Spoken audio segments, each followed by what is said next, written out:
What is going on, everybody? Welcome back. Welcome back. It is your boy. We are back with some more WrestleMania. This is WrestleMania 41 Day 2. Now, if you guys did not check out my first video of Day 1, make sure to go check it out because I have to. You guys got to hear about what I liked about Day 1 before we do Day 2. Now, Day 2, mm, Day 2 was. I don't even want to even how can I say? It was not as good as day one. It was not as good as day one, but it was good enough. So let's go ahead and get into the matches. Okay, so our first match was the women's world champion, which was the triple threat. It was Io Sky versus Rhea Ripley and Bianca Belair. This match was perfect. Because my friend and I, we was watching, and we both said we did not want Rhea or Bianca to get a title. We don't need them to get another title right now because they just came off a title run. So at least let Io kind of take the reins and build her a championship reign, and let them climb back to the top to earn it again after this. So Io, oh my gosh. I love the Japanese. I love how the Japanese actually wrestle. Just like the Mexican luchador wrestlers, Japanese, they put a lot of emotion into the wrestling. They basically act it completely out. Wrestling is acting, and they commit to their character, and I love it. I love it, love it, love it.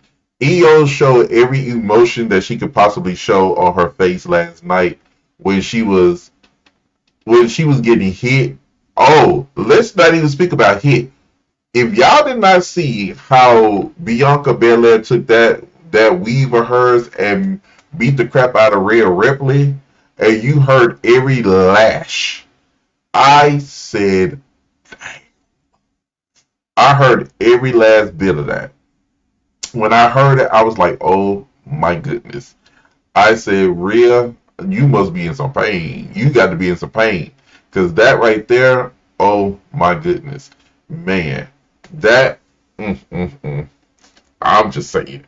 That right there was. But anyway, that matchup was actually really, really good. I gave that a 5. That matchup got a 5 from me. Now, let's go to the Intercontinental Fatal 4-Way. Braun Breaker, Dominic Mysterio, Penta versus Finn Balor. Unexpected. Could not. It was an unexpected win. Let's just put it that way. When I tell you Dominic surprised all of us, and what he did is when Finn had, who was it? It was the guy. I'm trying to remember. Penta. When he had Penta on the ground, I mean, Finn just had it won. Oh no, Dirty Dom said, "No, bitch, I'm taking this belt." Dom got up on the high rope, jumped off the turnbuckle, smashed Finn, and Penta to win the belt. Now, Braun, let's just say this: before the match ended, Braun did this whole entire spear off of one of the tables. He ran off of one announced table to the other table and broke it in half.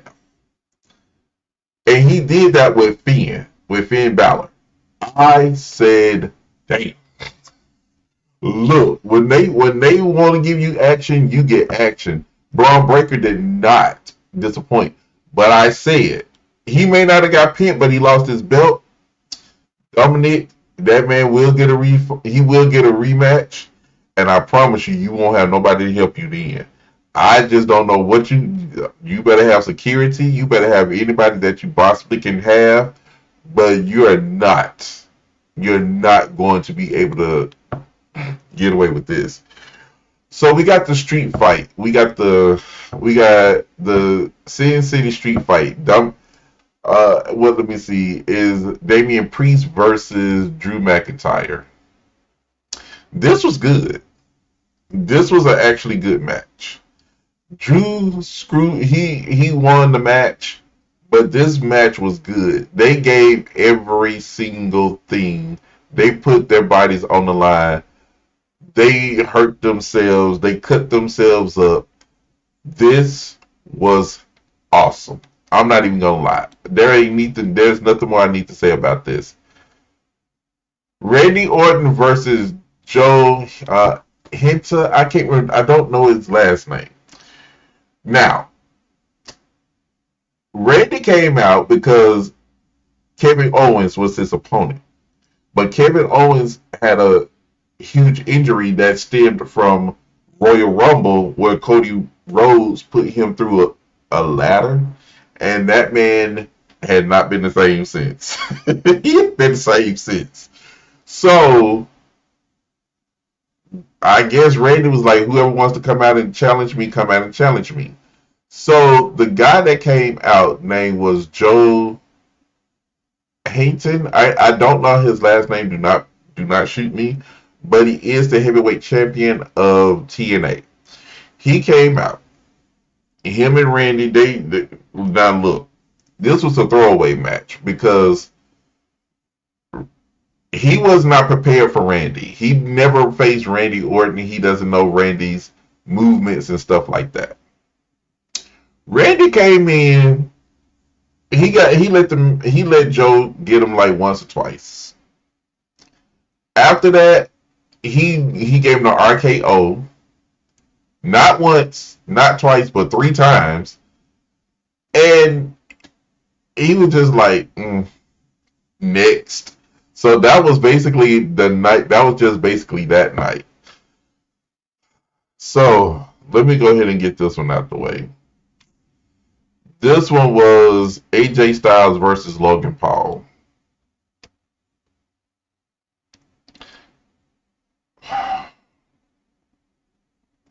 I do not like that man. I can't stand him. Don't know why he's even in the WWE. He's not a wrestler. He's not a boxer. If it wasn't for his damn brother, he wouldn't have a name. That's all I got to say about it. Don't like him, ain't gonna talk about him. Moving on.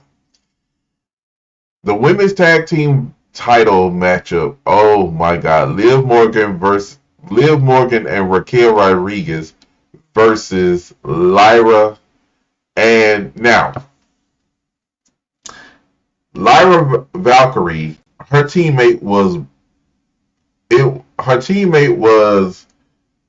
Bailey, but Bailey got hurt the night before WrestleMania. And she had to find someone to come in and replace Bailey.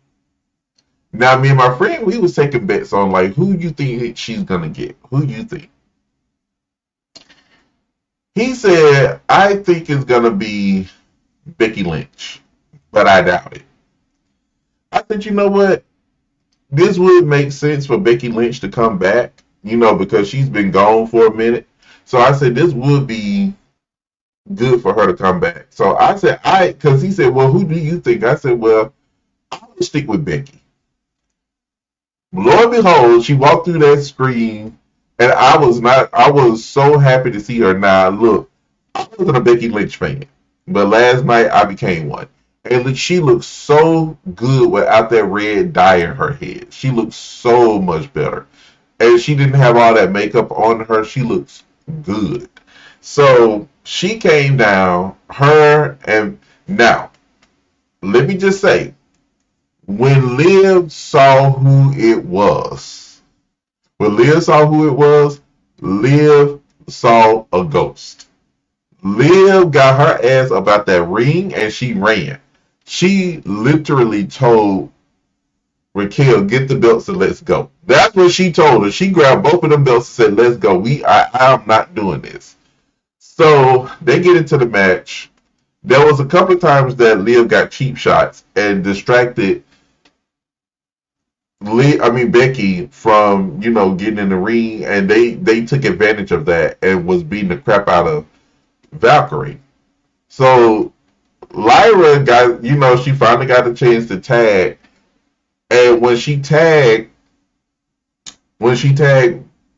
Becky in, it just went from there. Becky came in, she cleaned the house. She ended up doing her signature. I don't know the name of the signature on Liv. And Liv was out for the count, and that ended up networking, give them the tag team titles. That matchup to me was a 6.5. It had the entertainment, it had everything. I enjoyed it. Now let's just talk about the disappointment of the night. The undisputed WWE Championship, Cody Rhodes versus John Cena. Now, as y'all know, this is John Cena's last year in the WWE. He announced it last year. Was it last year? Yeah, he announced it last year. I don't remember what event, but he announced it. So, going into now at Elimination Chamber, it gave him the opportunity to choose, to face Cody Rhodes. Now, if y'all don't know what happened at Elimination Chamber, The Rock wanted Cody to turn on, to make a decision to go heel. Cody said no, but John answered the call and turned heel. This matchup last night was kind of bringing that to a head. The matchup was good. Don't get me wrong, the matchup was good, but what the disappointing part is how the match ended. John Cena came in, did his thing. Cody fought through everything. But like I told my friend, if Cody was supposed to drop the belt last night, the way it happened was dismal and it was a disappointment. I did not like how Cody dropped that belt. He could have dropped it some other kind of way. John Cena kind of like cheated his way through, he did everything possible. He hit the man with. Now Travis Scott brought his little skinny raunchy ass up in there, right? Don't know why the hell he was there. He came in thinking he was going to get one up on Cody Rhodes. Cody Rhodes did the crossroads on his ass, pushed his ass out the ring. John Cena took the opportunity to try to hit him with the belt. Cody did not want to hit him with the belt, so what John did was turn around, kicked him in the nuts. He goes down, takes the belt, and hit him. Did the attitude adjustment, and that's how the match ended. Big disappointment. That match could have been so much more.